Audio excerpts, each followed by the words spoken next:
Right. Please buy the book to read it. It's fascinating Silicon Valley history. But if you could just give some key highlights of things that you learned in that career arc, because I felt like there were it was a multifaceted experience. Yes. So part of it, and I'll preface it with like Duru was my last boss at Yahoo. Guilty as charged. I didn't leave because of Duru, but the story's in the book why I left. But so I was there for 7 years, and because there were several CEOs during the time, so many different reorganizations, I kept getting moved from one group to the other group, and things that seemed so unlikely, like I had moved from an engineering team to the marketing team, and I was in the Yahoo Media group and just all different kinds of groups. And the very last group I was in as a data person was the data team. It was not the first. It was not in the middle. It was the last team. So I was everywhere but the data team. Imagine that. And the thing about it that was great, actually, that I wish was a norm in most places is that as data analysts, we not only have to be experts in the data, we have to be experts in the business to understand how to apply the data. Talk about that a lot. To help the business succeed. And so by going from group to group, what I saw is every group had a different set of success metrics and sometimes at odds with each other, which was fascinating in itself.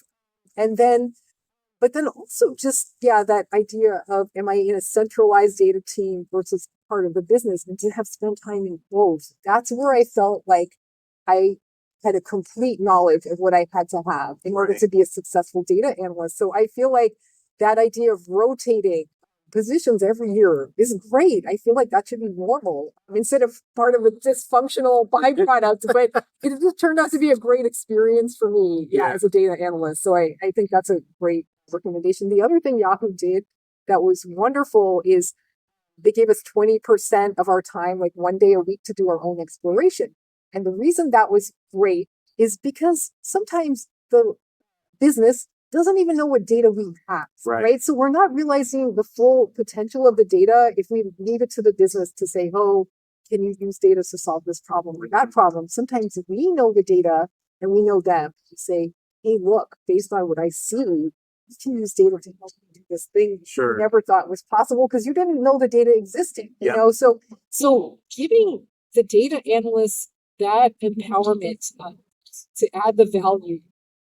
It's fun for the data analysts. It makes them want to do their job more in the undesirable parts of their job more as well. So there were lots of great things about Yahoo, even though it was completely chaotic and dysfunctional, right?